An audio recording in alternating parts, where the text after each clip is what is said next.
Hello everybody, welcome. So my name is Emma and I am going to be doing today's activity with you. So today we're going to be focusing on biodiversity and why that's important, and we're going to be going outside on an adventure and trying to look at some local biodiversity, okay? So if you guys have your worksheets printed from the website and you have a pen or pencil to write with, draw with, keep track of things, then we are going to get started. So thanks so much for joining, and without further ado, off we go!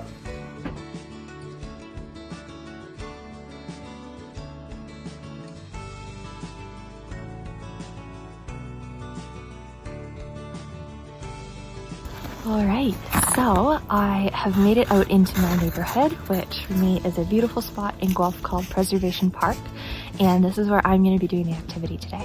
So you guys can do it at your own neighborhoods, local parks, trail systems, wherever you want that is outside and accessible to you.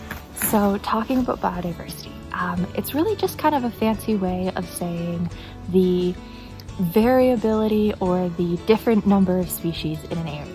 So if you see 3 squirrels and a maple tree and a cedar tree, those are all different species. And if you see a blackbird or a chickadee or a sparrow, again, those are all birds, they're all different species of birds. A big part of what you guys are going to be keeping track of today is the plant life, because it's a huge part of biodiversity of an area. So what I'm looking at right here is called a cedar copse. So most of these trees are white cedar, but I do notice a little balsam fir, and I saw a white pine.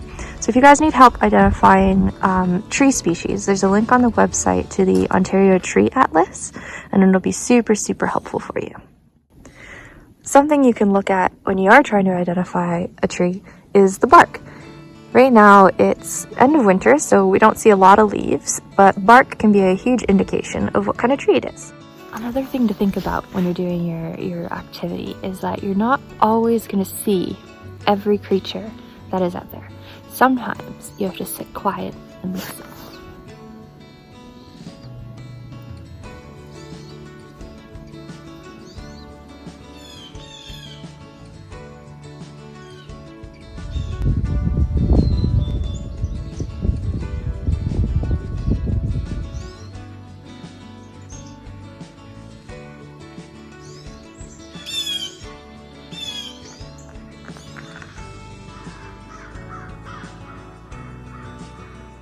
Biodiversity is really important for the health of an ecosystem. So if you have an area that's almost entirely one type of species and something in that environment changes, the ecosystem's going to have a really hard time coping and surviving with that change.